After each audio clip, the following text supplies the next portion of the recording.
Unit 9, इसमें अगला जो टॉपिक है आबंधन का क्रिस्टल क्षेत्र सिद्धांत, क्रिस्टल फील्ड थ्योरी CFT। इस सिद्धांत के अनुसार इसमें 2-3 बातें हैं। जो संक्रमण धातु संकर है उसके अंदर धातु आयन और लिगेंड के मध्य पूर्णतः आयनिक आबंधन होता है। धातु संकर में केंद्रीय धातु आयन जो है वो एक बिंदु धनावेश के रूप में है, जिसको कई बिंदु ऋणावेश मीन्स जो लिगेंड है उसके इलेक्ट्रॉन युग्म उसको घेरे रहते हैं। धन और ऋण आवेशों के मध्य स्थिर वैद्युत अन्योन्य क्रियाएं होती हैं, जिनके कारण इनके मध्य आयनिक आबंधन होता है। इस तरह से यह जो सिद्धांत है धातु संकरों में धातु आयन के डी कक्षकों में उपस्थित इलेक्ट्रॉन पर उनके आयनिक वातावरण के प्रभाव का वर्णन करता है। ये जो सिद्धांत है इसके द्वारा संकर यौगिकों के रंग और चुंबकीय गुणों की व्याख्या भी कर सकते हैं। आगे आएगा इसी में। इसके बाद क्रिस्टल क्षेत्र विपाटन, क्रिस्टल फील्ड स्प्लिटिंग, इसका संबंध इसी सिद्धांत से है। तो विपाटन के लिए या स्प्लिटिंग के लिए पहले हम डी कक्षक इनको देखें। डी कोष में 5 कक्षक होते हैं, इनकी रचना देखें। इनमें ये एक्स अक्ष है, ये वाई अक्ष, इनकी शेप डबल शेप है।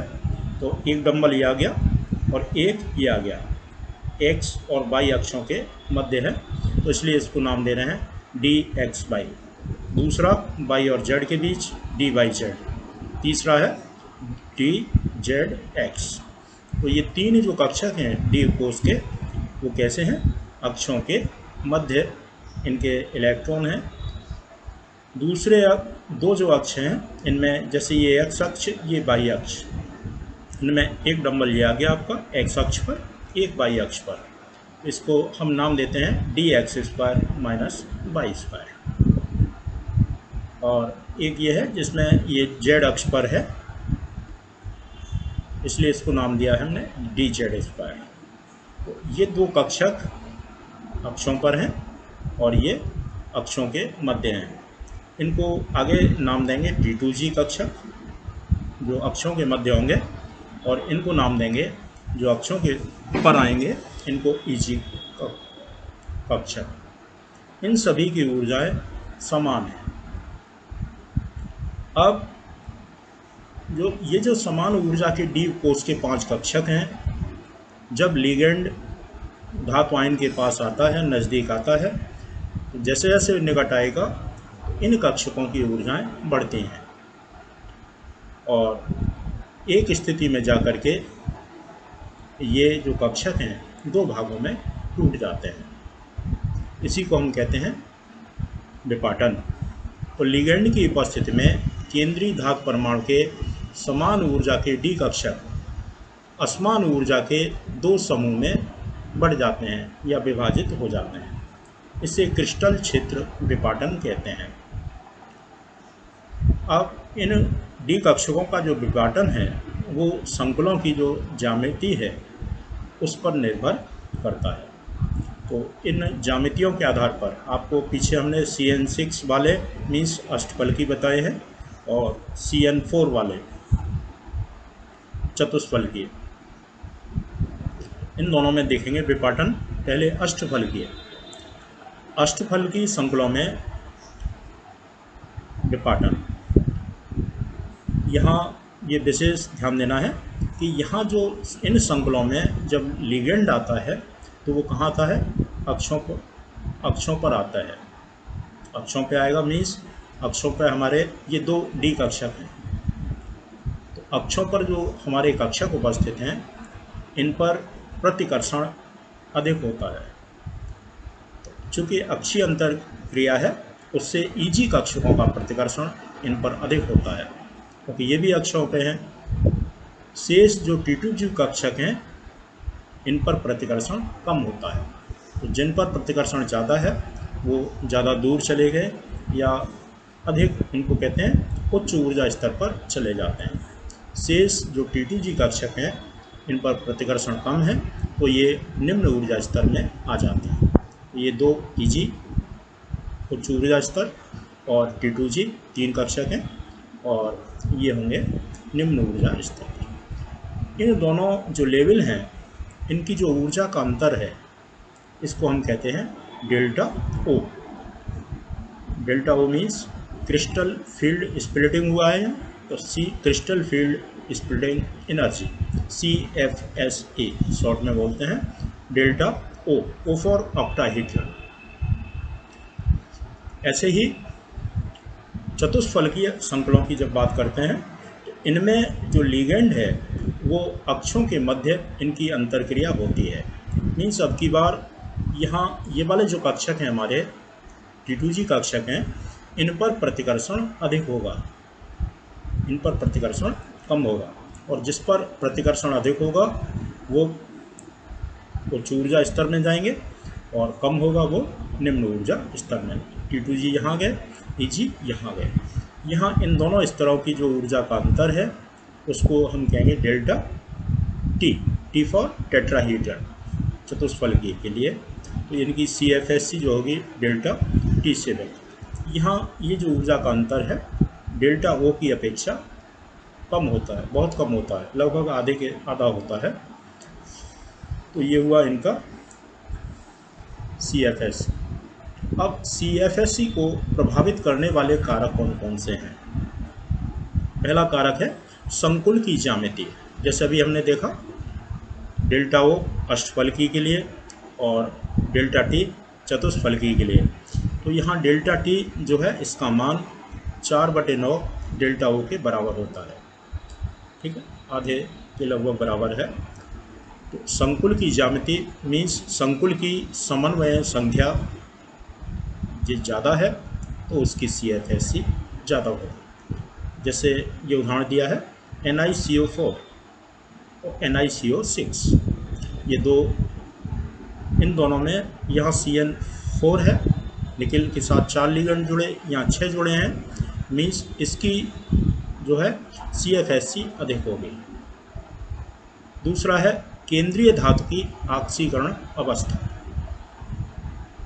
NiCO6 और NiCO6 इसके ऊपर 2 पॉजिटिव, तो यहाँ ये उदासीन है तो ON Ni का 0 और यहाँ Ni का ON +2, तो इसकी CFSE अधिक होगी।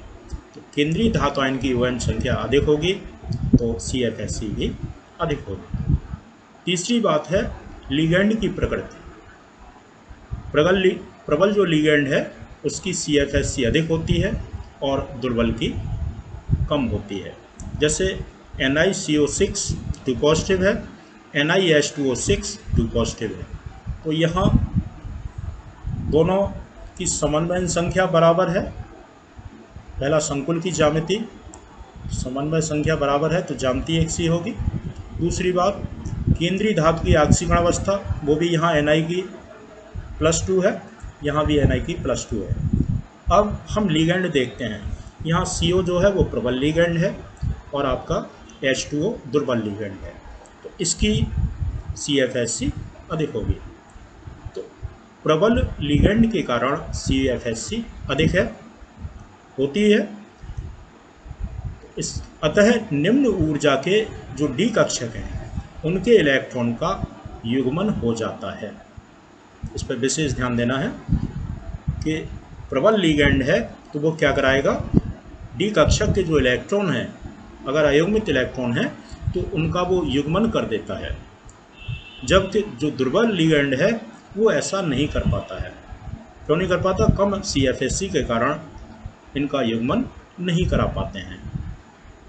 अब जब युग्मन हो गया मीन्स पेयर के रूप में, जोड़े के रूप में इलेक्ट्रॉन आ गए, तो उनका चक्रण कैसा होगा, निम्न होगा। और जब युग्मन नहीं हो पा रहा है मीन्स इलेक्ट्रॉन अयुग्मित रहेंगे, तो अयुग्मित होने पर क्या होगा, उनका चक्रण अधिक होगा। ये विशेष ध्यान देना है। इसके बाद है युग्मन ऊर्जा, पेयरिंग एनर्जी। किसी कक्षक में इलेक्ट्रॉन युग्मन के लिए आवश्यक ऊर्जा उसकी पेयरिंग एनर्जी कहलाती है। ठीक है।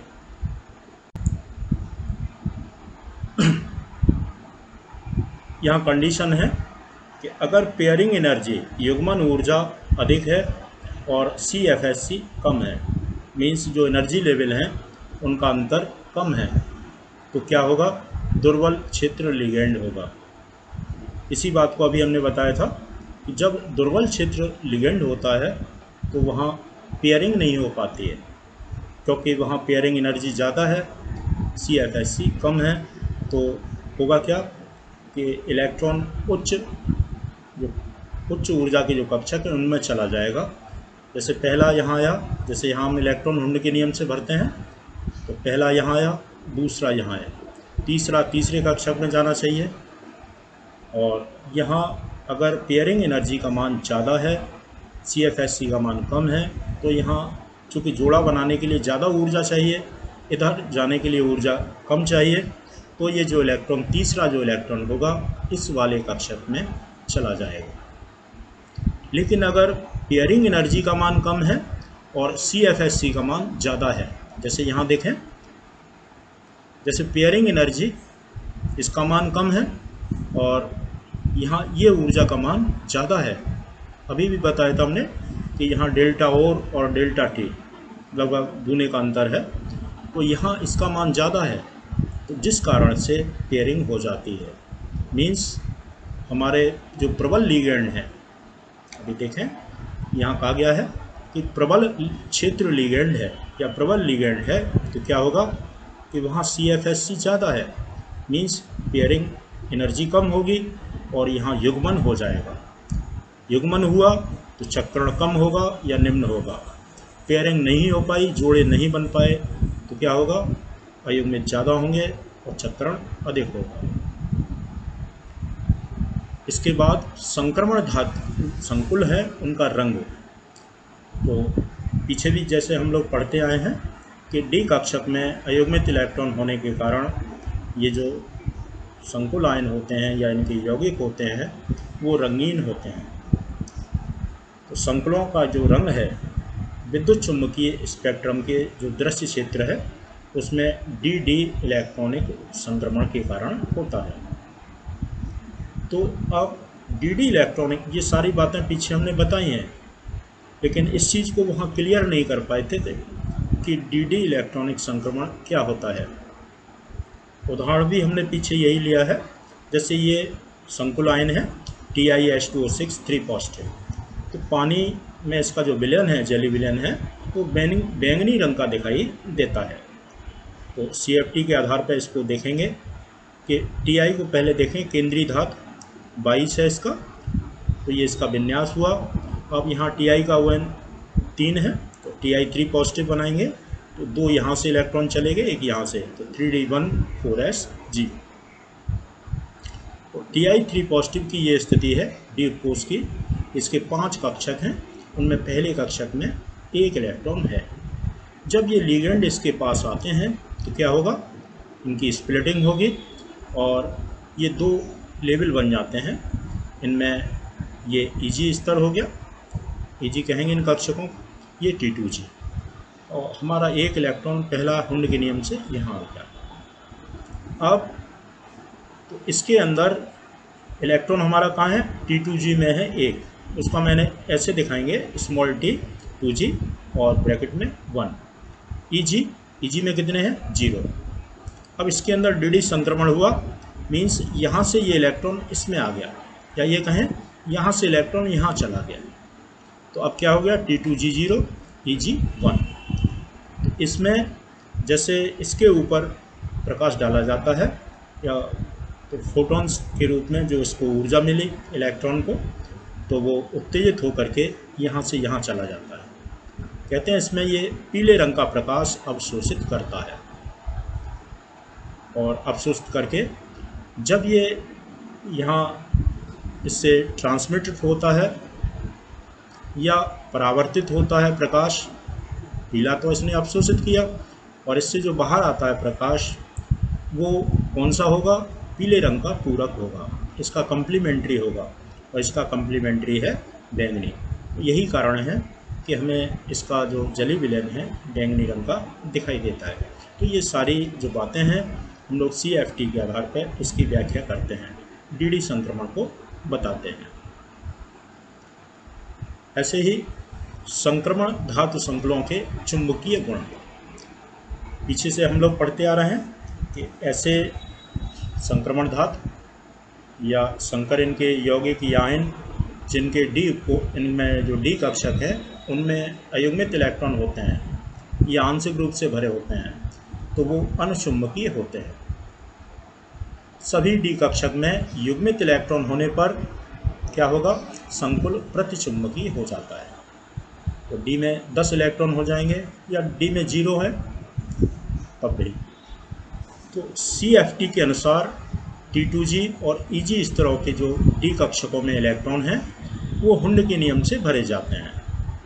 अगर हम इन दोनों उदाहरणों को लें तो यहाँ हम जो CO है, कोबाल्ट है, इसके जब इलेक्ट्रॉन का विन्यास करेंगे डी कक्षक में तो एक से ही आएंगे हुंड के नियम से, लेकिन इनकी जो CFSC में अंतर आ रहा है, डेल्टा O या डेल्टा T, यहाँ तो डेल्टा O है दोनों के लिए, लेकिन अंतर कहाँ आएगा, इनमें जो लिगेंड है उनका अंतर है, तो उसके कारण से इनकी CFSC बदल जाती है, अंतर आ जाता है, जिस कारण से इनके चुंबकीय गुणों में भी अंतर आता है। देखिए फिर से उदाहरण को यहाँ समझने की कोशिश करेंगे। जैसे COF6 नेगेटिव, यहाँ CO का ON+3 है, यहाँ भी +3 है, यहाँ F है, फ्लोरीन है, तो फ्लोरीन दुर्बल लिगेंड है, तो यहाँ CO के जो पहला, दूसरा, तीसरा, चौथा, पाँचवा, छठवां, ऐसे ही 5 कक्षकों में हम इलेक्ट्रॉन भरते थे, पहले 5 में एक एक, उसके बाद फिर पेयरिंग शुरू करते थे। तो ये 6 जो इलेक्ट्रॉन हैं उनमें 5 भर दिए, उसके बाद छठवां ये आ गया। लेकिन अगर हमारा लिगेंड स्ट्रॉन्ग है तो जैसा अभी हमने ऊपर बात की थी, स्ट्रॉन्ग लिगेंड क्या कराता है, पेयरिंग कराता है, युग्मन कराता है। तो 1 2 3, उसके बाद पेयरिंग हुई 4 5 6। तो यहाँ देखें अयुग्मित इलेक्ट्रॉन 2 ये हैं, 2 ये हैं, 4 हो गए, अनुचुंबकीय है ये, और यहाँ ये प्रतिचुंबकीय है क्योंकि यहाँ कोई इलेक्ट्रॉन अयुग्मित नहीं है। तो इस तरह से हम चुंबकीय गुणों की व्याख्या भी करते हैं CFT के द्वारा।